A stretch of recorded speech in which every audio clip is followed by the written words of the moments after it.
안녕하세요. 엉뚱한 클래스의 엉뚱한 삼촌 엉클 구입니다. 만화 원피스에는 정말 여러가지 명대사가 등장하지만 저는 닥터 히로루크의 이 대사를 가장 명대사로 꼽습니다. 야, 히토와 이츠시노と思う? 心臓ピストルで撃ち抜かれた時? 違う。封じの病に侵された時? 違う。猛毒キノコのスープを飲んだ時? 違う。人に忘れられた時さ。俺が消えても俺の夢は叶う。 사실 히로루크는 그렇게 훌륭한 의사는 아닙니다. 실력이 형편없어서 많은 사람들에게 피해를 주는 돌팔이었죠. 하지만 이 대사에는 작가의 꽤 깊은 죽음에 대한 통찰이 담겨있다고 저는 생각합니다. 사람으로 태어난다면 누구나 겪을 수밖에 없는 그 과정, 죽음이란 무엇일까요? 엉뚱한 클래스 지금 시작합니다. 먼저 히로루크 박사의 첫 질문부터 답변을 해보죠. 과연 사람은 언제 죽었다 할 수 있을까요? 재미있게도 분야에 따라 조금씩 그 기준이 차이가 있습니다. 의학에서는 일반적으로 호흡이 없고 심장이 정지한 상태, 그리고 뇌가 기능을 하지 못한 상태를 죽음으로 봅니다. 즉, 우리가 에이스가 죽었다라고 할 때 의학적인 관점에서 바라본다면 에이스의 호흡이 없고 심장박동이 멎었으며 뇌 기능이 하지 않는 상태를 말하는 거죠. 여기서 재밌는 점은 의학에서 죽음에 대한 기준은 계속해서 바뀔 수 있다는 것입니다. 옛날에는 심장이 멈추면 죽은 것으로 봤습니다. 하지만 오늘날에는 심장이 잠깐 멈췄다고 해서 죽음으로 판단하지 않죠. 왜냐면 심장이 멈춰도 다시 뛰게 해줄 수 있는 심장 전기 충격기나 다른 의료기기가 개발되었기 때문입니다. 기술이 발달한 어느 미래에서는 몸을 완벽히 관통당한 에이스를 죽지 않았다고 판단할지도 모릅니다. 법에서는 죽음을 어떻게 볼까요? 정말 크게 보면 두 가지 판단 기준이 있습니다. 호흡, 그리고 심장박동의 영원한 정지입니다. 사실 법에서 죽음에 대한 기준이 굉장히 중요한 이유는 장기 기준과도 굉장히 밀접한 관계를 갖고 있기 때문인데요. 특히 뇌사를 죽음으로 볼지 말지에 대한 논란이 끊임없이 있어 왔습니다.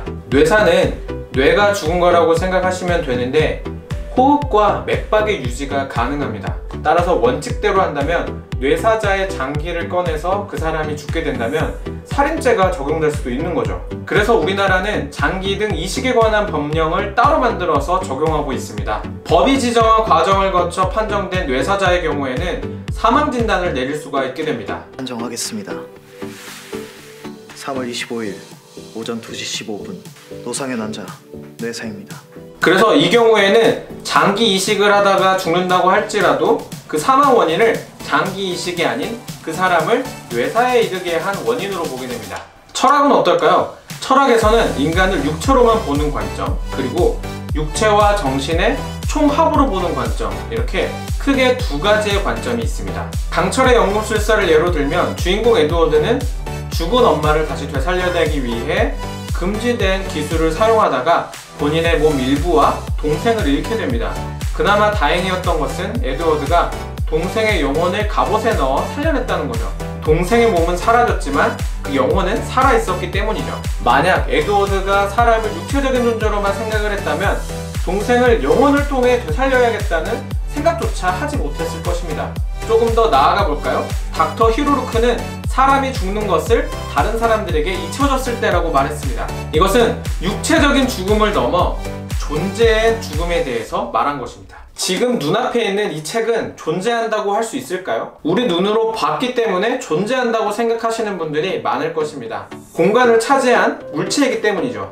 일반적으로 사람들은 오감을 이용해 느낄 수 있는 것을 존재한다고 생각합니다. 하지만 그렇지 않은 경우 생각으로만 인식할 수 있는 것이 있다면 그것을 존재한다고 할 수 있을까요? 플라톤의 생각을 빌리자면 생각으로만 인식할 수 있는 것들이 존재합니다. 숫자가 가장 대표적인 예입니다. 숫자는 물리적인 공간을 차지하지도 않고 느낄 수도 없지만 우리는 숫자를 생각하고 이해할 수 있습니다. 다시 닥터 히로루크의 대사로 돌아가 볼까요? 그는 죽음을 육체적인 죽음이 아닌 인식되는 존재로서의 죽음, 그리고 자신의 의지가 더 이상 공유되지 않는 것을 죽음으로 봤습니다.